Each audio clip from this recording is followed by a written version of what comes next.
We've all had that one thing that we desperately wanted as a kid that just didn't work out.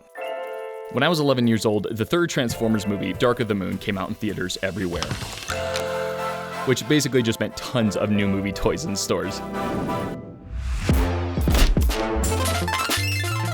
Only one of these new toys occupied my dreams and my obsessions. It was the magnum opus of the toy line, the pinnacle of plastic.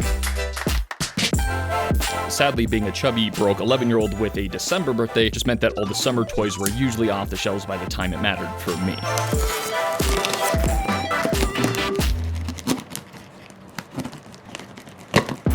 Just like that, my childhood obsession was seemingly gone forever. Until now. You know, I guess it turns out that being an adult means that you can just buy things sometimes just because you want to. So here we are, 12 long years later, and my dream is finally gonna come true.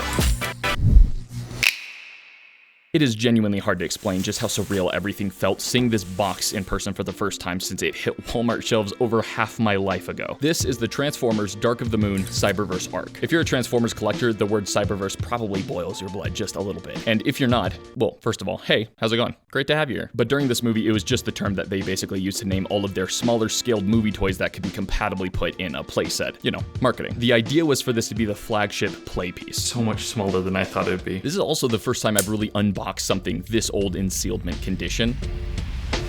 By the way, really quickly, when I was looking for this thing on eBay, the only bummer is I was looking between this and another one, and I ended up going with this one because it was a little bit cheaper since it has like the indented box. The second it shipped out, I got a notification that they were giving me a discount for the other one that made it $3 less than this one, except that one was in perfect condition. So anyways.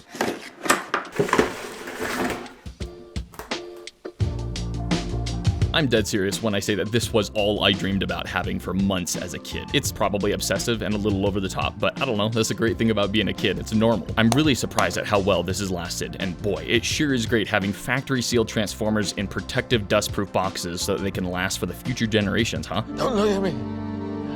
Don't look at me! It's so cool. Back when I wanted it and thought it was gonna be really big, this would have probably been huge. Being a content creator was the only excuse I really needed to push me over the edge after all these years and finally make this investment. You know, because everything's a tax write-off now.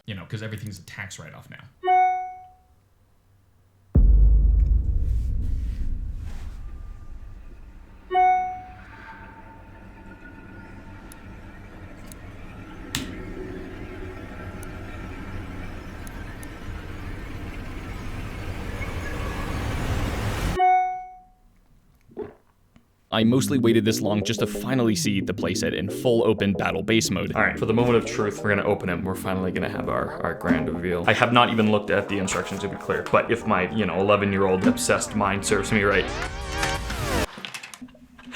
It's so small. I love this thing to death. It's so small. It's so dumb, but it's so cool. To undo the whole thing, comes down from here. Yeah, there it is. I don't really know what this is for though. Even through all of this, I completely forgot that this set has lights and sounds. Oh, batteries, right. Double A's. And for the first time probably in my life, I'm incredibly grateful the batteries were not included. Otherwise, oh man, can you imagine? Ready? Uh-oh.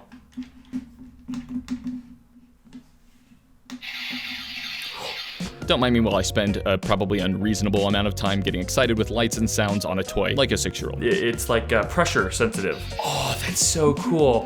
Oh, it's this. That's what this weird little roof thing is for. Because it didn't serve a purpose. Well, it does apparently because it flips down and becomes his little seat so that when you set him in here,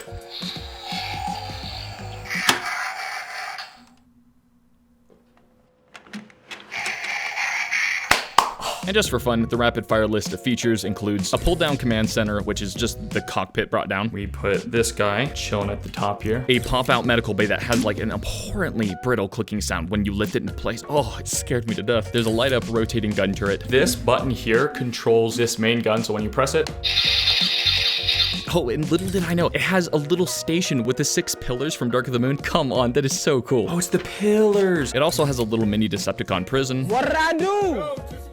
What? Pull-out ramp that is apparently just happy to be awake after all these years.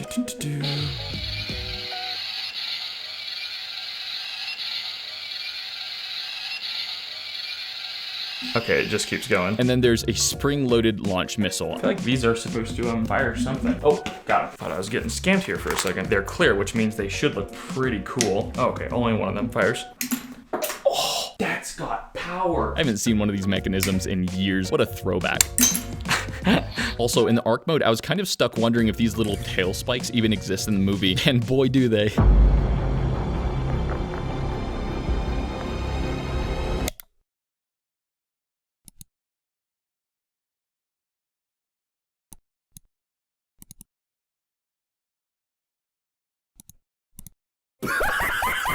I love the idea here that the designers were just like, I think we forgot to add a pretty massive element of this ship in the design. You know what? Never mind. Don't worry about it. I've got an idea. In arc mode, the buttons to activate the lights and sounds aren't actually wired buttons. They're just little button extenders that reach down and press the wired buttons on the arc base. It's actually really clever. The set comes with an Autobot pilot who does actually kind of look like what we briefly saw in the movie, surprisingly. Oh, it's Autobot Roller. I don't think I ever realized that this is Roller. Cool. Considering when this thing was made, it's got a strong likeness to the movie, just like if you tamed everything down a solid 40% to avoid murdering small children. Good move, Hasbro. As a kid, I was obsessed with the idea of my small Transformers, which my brother and I fittingly called Squeaks, by the way, having battlegrounds and cities to fight or live in. And that's kind of one of the many reasons that I wanted this set so badly as a kid, was just to give my little Transformers a home. So here in this last segment that we'll just call completing my childhood arc, pun intended, I've dug all the way into the depths of storage to bring out my original Transformers trilogy Squeaks and set them up to finally, at long last, give them their home.